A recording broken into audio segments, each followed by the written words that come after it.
direita. Coloca a aeronave em voo invertido. Inicia a bolota invertida.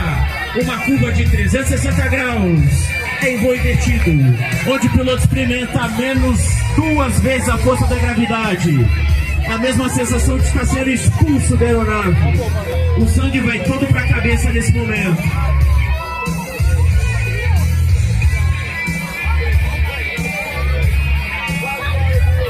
Rock! Tá no rock?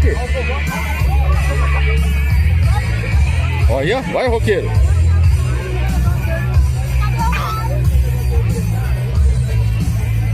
O piloto preso somente pelos cintos suspensórios dessa aeronave. Sai do voo de dorso. E inicia agora a subida para mais uma velocidade zero.